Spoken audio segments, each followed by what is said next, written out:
அந்த pastor and teacher combination. அதுக்கு பேர் காம்பினேஷன்லாம் இல்லை. நீங்கள் செய்ய வேண்டிய வேலையை செய்யலை. மெய்ப்பன் ஊழியம் இன்றைக்கி எங்கே நடக்குது? எந்த மெய்ப்பனுக்கு ஆடு தெரியும்? ஆடுக்கு என்ன மெய்ப்பன் தெரியும்? எல்லா போதகர்களும் மேய்ப்பராக இருப்பார்கள் என்று சொல்ல முடியாது. ஏன்னா இவர் வந்து தன்னை பைபிள் டீச்சர்னு ப்ரொக்ளைம் பண்ணுறவர். இவர் மேய்ப்பராக இல்லை.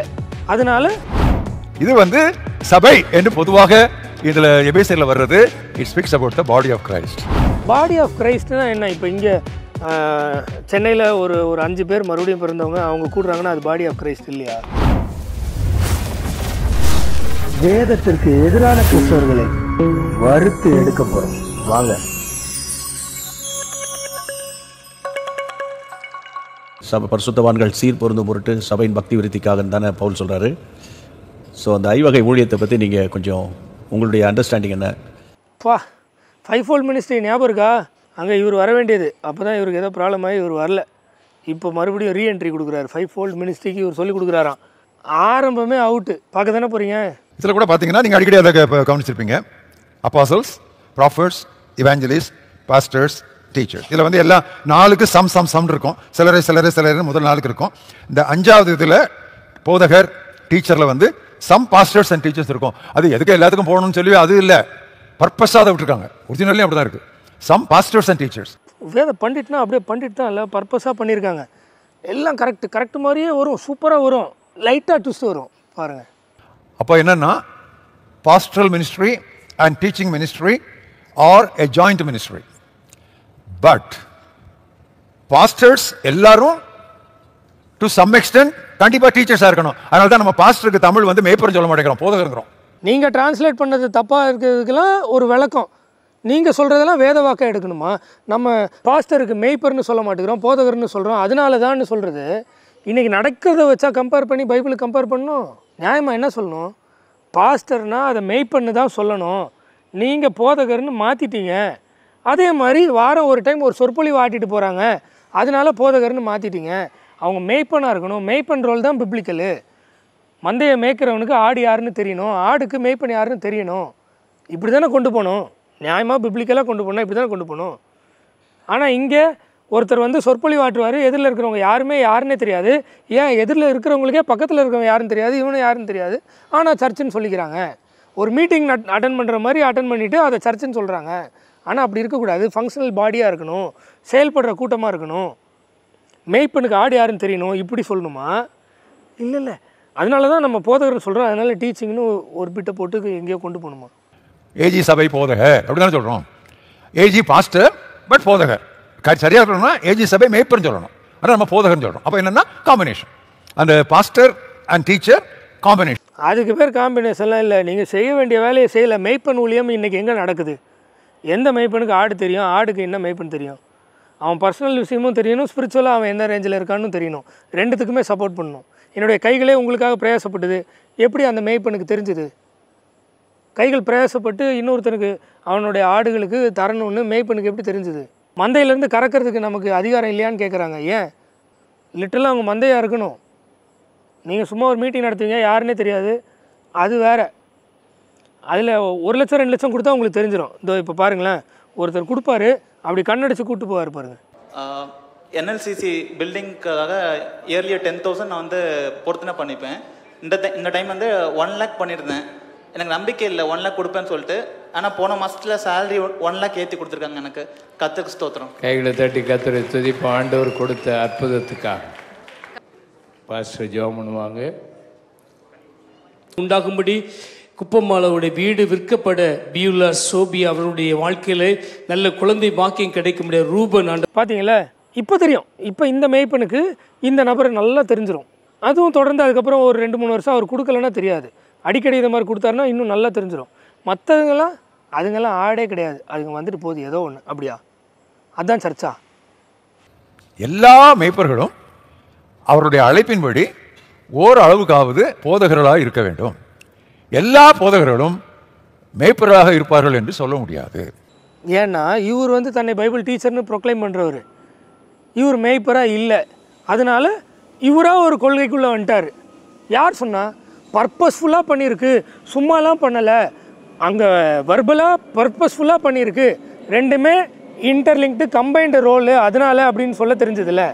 அதை தெரிஞ்ச இவருக்கு வா அப்படின்னு அப்படிலாம் ரியாக்ஷன் கொடுக்க தெரிஞ்ச இவருக்கு ஆல்ட்ரு பண்ணுறதுக்கு தைரியம் எங்கேருந்து வந்தது? பர்பஸ்ஃபுல்லாக ரெண்டையும் சேர்த்து போட்டிருக்கு அப்படின்னு சொன்னால் சேர்ந்து தானே இருக்கணும். இவராக இருக்கலாம், ஆனால் இவர் தனியாகவும் இருக்கலாம், டீச்சர் தனியாகவும் இருக்கலாம். ஏன்னா இவர் தனியாக இருக்கார்ல. அப்படியா? அதுக்காக தான் பர்பஸ்ஃபுல்லாக வர்பலாக அப்படி ரெண்டையும் சேர்த்து போட்டாங்களா? எங்கேருந்து வராங்கன்னு தெரில. ரொம்ப கஷ்டமாக இருக்குது, வேதனையாக இருக்குது, ரொம்ப ரொம்ப ரொம்ப வேதனையாக இருக்குது. பிரதான நோக்கமே சபை தான், ஆனால் அப்படின்னா என்னன்னே தெரியாமல் இருக்குது.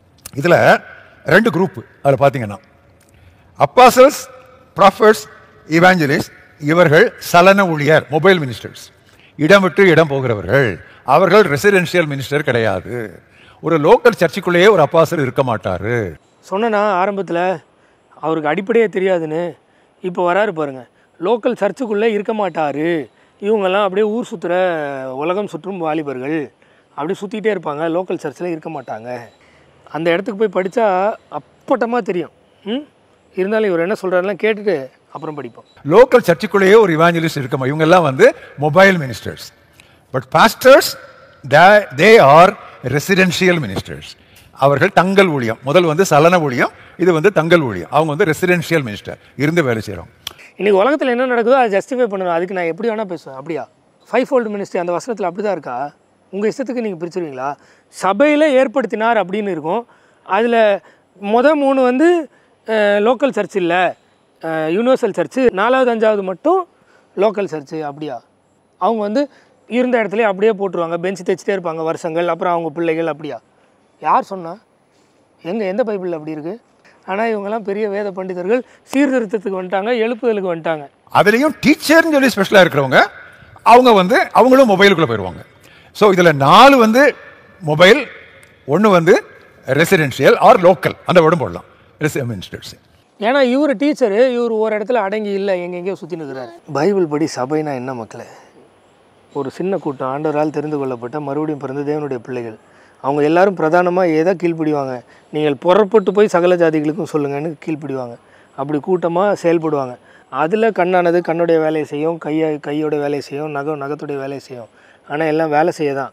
விசுவாசின்னு வேலை செய்யாமல் பிரசங்கம் மட்டும் கேட்டு காசை மட்டும் போட்டு போகிறதுக்குன்னு ஒரு வேலையே கிடையாது பைபிளில். எங்கேயாவது இருக்கா? பவுல் வந்து யூனிவர்சல் அதனால சுற்றிக்கிட்டே இருப்பாரா? 3 வருஷம் அங்கே தங்கியிருந்து அத்தனை பட்டணத்தில் சொன்னவங்க, வித்யாசாலையில் 3 வருஷம், இதெல்லாம் எதுவுமே இல்லையா?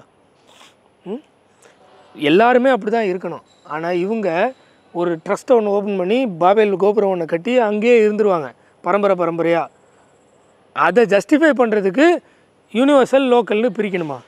அங்கே எபேசியரில் யூனிவர்சல் லோக்கல்னு பிரிச்சிருக்கா? அதில் இவர் டீச்சர், அதனால டீச்சர் லோக்கலாகவும் இருக்கலாம், யூனிவர்சலாகவும் இருக்கலாம். ஏன்னா இவர் யூனிவர்சலாக சுற்றி இருக்கிறார்ல, அதனால. இப்போ என்ன பெரிய பிரச்சனைன்னா, இதை வந்து ஆண்டவர் ஒரு லோக்கல் சர்ச்சுக்கு தான் கொடுத்தான்னு சொல்ல முடியாது. ஏன் இந்த லிஸ்ட் வந்து 1 கொரிந்தியர்லையோ 2 கொரிந்தியர்லையோ பிலிப்பியர்லையோ கலாத்தியர்லையோ அல்லது கொலோசியர்ல இல்லை. இது எங்கே இருக்குது? எபேசு நிருபத்தில் தான் இருக்குது. ஏன்? எபேசு நிருபம் ஒரு உள்ளூர் சபைக்கு எழுதப்பட்ட லெட்டர் அல்ல. எந்த உள்ளூர் சபை பிரச்சனையும் இந்த நிருபத்தில் கையாளப்படவில்லை. எபேசியரை எடுத்து படித்தா தெரியும் எவ்வளோ அழகாக எபேசு மக்களுக்கு, அதாவது எபேசு பட்டணத்தில் இருக்கிற மறுபடியும் பிறந்த தேவனுடைய பிள்ளைகளுக்கு எழுதுனதுன்னு. எபேசு சபைக்கு எழுதுனது தான் அது. சபையில் அந்த சபையில் ஆண்டவர் இப்படிலாம் ஏற்படுத்தியிருக்கிறாரு, அது இதுக்காக தான் அப்படின்னு சொல்லி எழுதுனது தான்.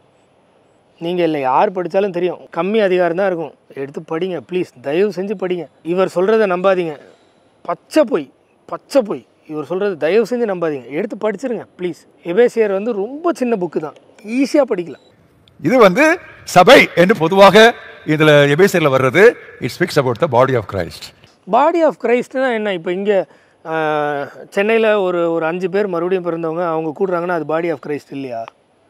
அந்த பாடி ஆஃப் கிரைஸ்ட்டுக்கு இது பொருந்தாதா? யார் சொன்னா? அந்த universal church of Jesus Christ. So இந்த 5ம் universal church. Universal church local church இல்லாமல் யூனிவர்சல் சர்ச் வராது. அதில் ஒன்று வந்து it is for the residential local church ministry. இந்த 2ஐயும் புரிஞ்சுக்கணும். இப்போ பிரச்சனை என்னென்னா, இந்த பாஸ்டர் வந்து இந்த அடுத்த 4ஐயும் வந்து ரெகக்னைஸே பண்ணலை. இப்போ பிரச்சனை என்னென்னா, அது இல்லை, முதல்ல இது எல்லாம் சேர்ந்து தான் சபைன்னு இவங்க யாருமே ரெக்கக்னைஸ் பண்ணல. பேசிக்காக ஆண்டவருடைய பிரதான கட்டளை இருக்குல்ல, அங்கே போயிடணும். நீங்கள் புறப்பட்டு போய், உங்களில் சிலர் புறப்பட்டு போய் இல்லை, நீங்கள் புறப்பட்டு போய் சகல ஜாதிகளுக்கும் சுவிசேஷம் அறிவிச்சு சீசராக்கி. அவ்வளோ கிளியராக நம்ம பூர்ண புருஷர் ஆகும் வரைக்கும் இவ்வளோ ரோல்ஸும் கொடுத்துருக்காரு. நம்ம எல்லாம் ஒன்றா கிறிஸ்துவ அறிவில் வளரணும், அதுக்காக தான்னு சொல்லியிருக்க. அதில் பாதி யூனிவர்சலி, இது சின்ன ஒன்றே ஒன்று மட்டும் லோக்கல்னு துணிகரமாக பண்ணுறதுக்கு இவருக்கு யார் அத்தாரிட்டி கொடுத்தா? இவ்வளோ தான் என்னோடய கேள்வி. நான் சீர் பொருந்துறதுக்கு இவர் யூனிவர்சலாக எங்கேயோ சுற்றிட்டு இருக்கிறது எந்த விதத்தில் யூஸ்ஃபுல்லாக இருக்கும்? இதுக்கு மேலே மக்களை நீங்கள் டிசைட் பண்ணிக்கோங்க. இன்னும் நிறைய விஷயங்கள் இவர் இந்த மாதிரி தான் பண்ணியிருப்பார். முடிஞ்ச அப்புறமா நான் ஃப்ரீ டைமில் பண்ணுறேன். இது ரொம்ப முக்கியமான விஷயம், நல்லா படிங்க.